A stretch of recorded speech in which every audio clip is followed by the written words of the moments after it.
Welcome to Color Country Politics, where we discuss all the important political issues facing Iron County, Utah. Our guests include elected officials and community leaders in or representing Iron County. This is episode 48, 2020 Candidate Forum, Jensen, Congressional District 2. Hello, and welcome back to Color Country Politics. I'm glad you're here with our alternate way of doing things in the world that we are in right now via Zoom. I hope that you're able to access this and having a good time. I am Jenny Hendricks. I'm Jesse Harris. And we are here today. I'm really excited about this. We are here with Tys Jensen, who is running for the congressional second seat. So Ty, welcome. Thank you for having me. It's always a pleasure to come on any type of media that I get allowed to be on. I'm going to take advantage of it. So thank you for having me. You're very welcome. This is a very strange and unusual time that we're living in. So we're glad that you're here. So why don't you start out telling us just a little bit about yourself? Well, I originally am from Sevier County, Utah, which is about 2 hours north of you guys. And so after high school, I moved to Utah Valley University, where I was a basketball assistant with the men's basketball program for 3 years. I never, ever dreamed I would ever be in politics. It was never in the cards. And so when I left UVU, I still haven't graduated with my exercise science degree, even though I still study it. There was no real cause for it. So I had to switch majors and go over to kind of the business route. But as soon as I left, I moved to Salt Lake, and where you get to be every day with everyday ordinary people, and you get to learn what they want as far as the city life. And you had the college town, which is more of the suburban area, and then me living now back in Sevier County, which is rural. I know all three aspects, and the best part about this is I've been a part of the working and the lower middle class and even the middle class and as far as income equality. So I know all three facets of life and different incomes and what everybody wants in their life and what they expect out of congressional congressmen and congresswomen around the United States. That's great. Sounds like you've really had a lot of experience in, geographically all across the state. That's wonderful. So the best I always part, say, sorry, go ahead. Oh, go ahead. So I always say that you have to be at least a little bit crazy to decide to run for office. And I think you have to be doubly so to decide to go ahead and throw your hat in the ring for a federal office. So why don't you tell us what made you that crazy? Well, let me take it back to the era of Trump. When he first came down the Golden Escalator in Trump Tower, I thought, who's this celebrity that's been on TV shows like The Apprentice where he says you're fired to everybody? Who's this guy that's now going to run for office? And so when I first started to get into politics back then, let me pause that. Let me go back a little bit. So when I was at SUU during the Mitt Romney campaign, right, in 2012, that's where I started to interject a little bit. SUU has the Levitt Center, which I would always go on their Pizza and Politic Wednesday and get in discussions with liberal professors and just other students that disagree with me fundamentally. And so that kind of catapulted me to join the Mitt Romney campaign. We can get into that later with him. But fast forward to 2016, when Trump rolled down and he said he was running. I was never a Trump guy at first. I was also a Marco Rubio guy. Marco Rubio. I keep wanting to say Ricky Rubio because I'm a Jazz fan. But I was a Marco Rubio guy. But when he suspended his campaign, I'm like, okay, Trump is going to be now the nominee. He's going to lead us, and I'm going to hop on. And so going a little bit further, in 2017, when I believe it was at the University of Utah, when now Senator Mitt Romney kind of went in front of the press and threw him under the bus, that's when I decided in 2018, March of 2018, to hop into the United States Senate race. Unfortunately, it was past the filing deadline, and I hopped in as a write-in, but it really helped catapult me to what I'm doing today as far as taking on Chris Stewart and running for the second congressional seat. When you announce you're going to run for federal office, you have to have the biggest guts and the craziest personality, because now you're going to be under some sort of microscope. It doesn't matter if it's your friends, your family, your coworkers, doesn't matter who it is. Now you put everybody's life in a little bit of jeopardy, because now they're wanting to look at you and say either get out or hop all in, or I don't want to be a part of this. But even if you are in it, people think you're absolutely insane for hopping in, because I'm a guy that's coming from, a normal everyday 9-to-5 job. I shouldn't be in politics because I don't have the money to back it up. But that's the best part, because I feel like with where I'm at in my life, I have a better feel and a representation to help the average American worker. One of my slogans, is I'm the candidate for the American working man, because that's what I am and that's who I care about. And I took that from Tommy Boy and kind of altered it, if you guys remember that movie. But it's very true, because that's where I'm at in my life. I am the American working average person, and that's who I want to represent in Congress. That's great, Ty. So tell us, why are you running for this office? What do you hope to be able to accomplish? Well, first of all, there's a little bit of a personal stake right here. So when it comes to Social Security, Chris Stewart has twice now, especially once with Mia Love, voted on the House floor to just never put end of fiscal year funds into any one of the 3 Social Security accounts, which was going to hurt every American across the board. So the Social Security Administration has very much come out and said, hey, by the time 2037 hits, your Social Security is going to decrease by 25 to 35%.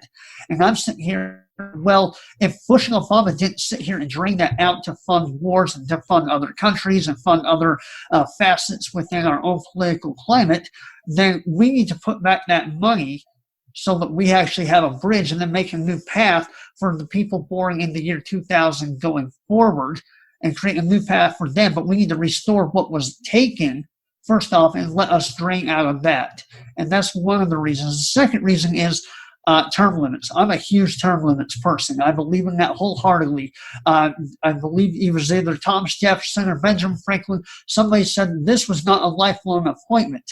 Now, Orrin Hatch stayed for 30 years, and if we don't remove, Senator Lee in 2 years, then he'll go on for another, it'll be 18 years if he's reelected. That's too long. So term limits are a must, and I'm a huge term limits person of 8 years total. And so if President Obama, Bush, Trump, Clinton, and you're going back to Reagan, you keep going all the way back, if they only have 2 term limits, why should any member of the executive or legislative branch have more than that? And I'm also a huge proponent of having maybe a 12-year cap on judicial members as well. Okay, that's ambitious. That really is. Yeah, so I know that Congress is usually having some pretty dismal approval ratings, but obviously there's got to be some silver lining. So what are some things you think Congress is really getting right now? Right now, they're getting nothing right. I mean, we took a $2 trillion stimulus package in the past couple weeks.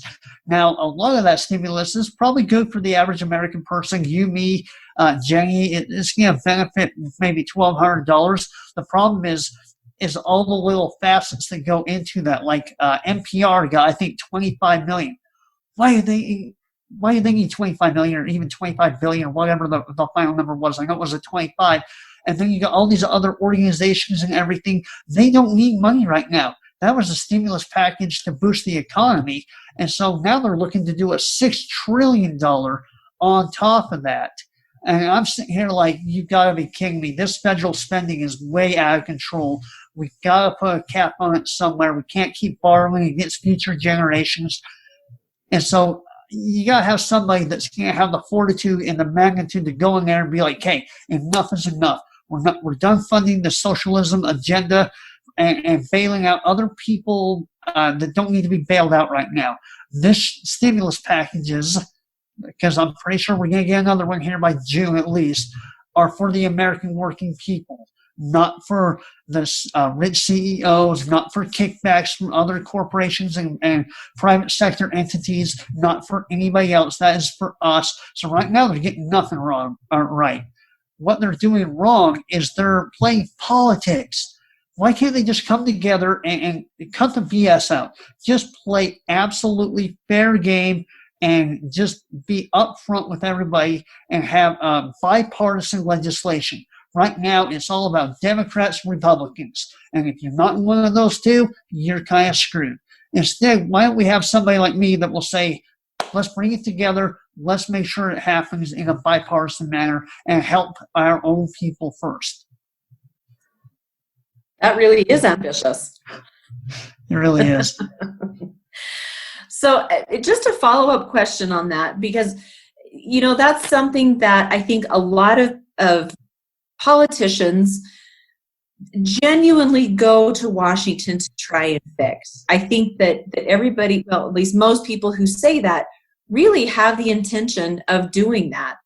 And then, a few years down the road, we see that it just doesn't happen. So I'm interested just in a little bit more about what's your vision of making that happen? Well, the greatest part is that I'm not a politician. That's the best part. Most people, they want county commissioners and mayors and former, House staffers or somebody to go to D.C. and represent them. Well, it's about time we start kicking these pro-career politicians out, putting somebody that's the actual working man that will actually go in and actually set things right. And by the way, I'm going to tell you this, speaking of term limits, and I'm going to make this very clear, that I only want to spend a total of 8 years in Congress, and then I'm out. That's it, because you can't have somebody push towards term limits and be pro-term limits and then want to stay past the 8 years. And so if I go there, I'm going for 8 years, and I'm going to be loud and proud like AOC, but in the right conservative direction, that's for sure. That's great. Well, what else should voters know about you? We're not having debates, like we traditionally do in a congressional race like you're in. So what else do you want voters to understand about where Ty Jensen is from and what you want to accomplish? See, the hardest thing out is getting all the information out to the delegates right now, because even though I did intend to gather the signatures, that was kind of suspending. Now, I had 4,000 verified signatures going into this, and that was not from the lieutenant governor's office. That was just from me staying up till 2, 3, 4 in the morning and getting on Vote Utah, make sure the IDs checked out, and they were part of the Republican process, and that was going door to door. But as soon as the stay home, stay safe orders went out from Governor Herbert, it kind of made every candidate kind of switch over. Now, when I started this whole process in March, I officially signed to go through the caucus convention route instead, because a couple weeks prior to that, the Utah Republican Party come out and flat out said that if you do the route of the signature gathering, you will have no access to not only the delegate list, to the convention boost, to all this other stuff that was included in that, because they kind of view it as, if you're out there gathering signatures, you have the money to do this. Well, I wanted to prove them wrong and say, hey, look, but when they made that rule, I'm just like, hey, let's just do the caucus convention route. The problem is getting the information to the voters, and I've had a lot of drawback because of it, because a lot of the phone numbers and the emails that these delegates are submitting are not going through. They're actually pinging back. So that makes it a little difficult. The other problem is we're still using delegates from the 2018 cycle. And so about 30-40% of those should have been recycled and brand new ones, but unfortunately with the virus, we're still using the older delegates, which is, that's fine. We're just going to have to prove a way to make sure that we get on the ballot. That's the biggest thing. I just want to be able to have you, the constituents, have the fair and honest decision-making process, as well as the delegates, to be on the primary stage. Now, you just mentioned a debate in which we've invited Chris Stewart to join Mary Burkett and I for tonight's debate. that will be on Zoom like this, and then we're going to again broadcast it out everywhere. But we have invited, and he declined Mary. He absolutely will not respond to me at all. And then Carson also dropped out of the whole debate thing. So it's going to be between Mary and I, with, I think, a Washington County delegate doing the moderating. Well, that should be very interesting. That's great. Well, Jesse, do you have anything else? That's all the questions I have on my list. No, I think we just about covered it. Ty, I really appreciate that you made the time to come on and talk to us, and I'm sure that delegates and voters really appreciate it too. Absolutely. Well, I mean, it's not just that. I want to be not just a man going in with a plan. And if you go to the website, jensenforutah.com, you're going to see literally everything top to bottom that I would love to do, like a new Cates law that, Senator Lee and then Ted Cruz has tried to put forth. And so there's a lot of things in there, restoring Social Security, from finishing the wall, but finishing it through a bipartisan manner, and just everything that we can do to help push everybody forward. Now, I'm just trying to give Utahns another chance with a fresh face, new voice, and better choice, because right now, Congressman Chris Stewart is not doing his job. He talks a lot, but he doesn't walk a lot. And I can't stand by as a citizen and let our representative just talk. Now, he wanted the job with President Trump being part of the National Intelligence Chairman, I believe. Am I right? Mm-hmm. And so when he was nixed from that, I haven't heard hardly a peep from him. And so just because you get nixed, are you still going to support the president, even though he doesn't want you in that position? So now, where are you going to go with this? So, but you know what? He's had his 8 years. It's time for somebody else, somebody younger. And that's the thing, is the Republican Party is kind of losing ground with the younger generations, Generation X, Y, and Z. And so if we're going to keep the Republican Party intact as a whole and not have them just be independents or split over to the Democratic Party, then we need to have somebody that's a younger representative of 37, 38 go in there and try to help build the party, because a lot of our Utah delegation is a lot of the older generation. And what happens when they, get sick, they die off, they don't vote no more, they're not participating in Republican debates or anything that has to do with a delegation? What happens? The party will wind up dying if we don't reach out to them. So I think that in my stage of my life right now, I'm in a better facet to help the younger generations come to the party and help the party out. That's great. No, I think that is something that the Republican Party needs to pay attention to, is attracting those younger voters. So, but listen, Ty, we're sure glad that you had time to come and join us today. Thank you. No problem. Thank you for having me, Jess and Jenny. I appreciate everything. And Color Country, the one thing I will say when I was in SUU is I loved your mountains. I love them. You go up the canyon, you got beautiful scenery, and not just that, we got Garfield and Kane County and Washington County, and even somewhere up in Beaver. Beautiful, beautiful area. I appreciate you guys doing this, because for some reason nobody cares outside Salt Lake, really, about politics in southern Utah unless you live in St. George. So what you guys are doing is fantastic, and I appreciate this opportunity. Well, thanks again. We appreciate you being here. All right, everybody. This has been Color Country Politics. We'll see you next time.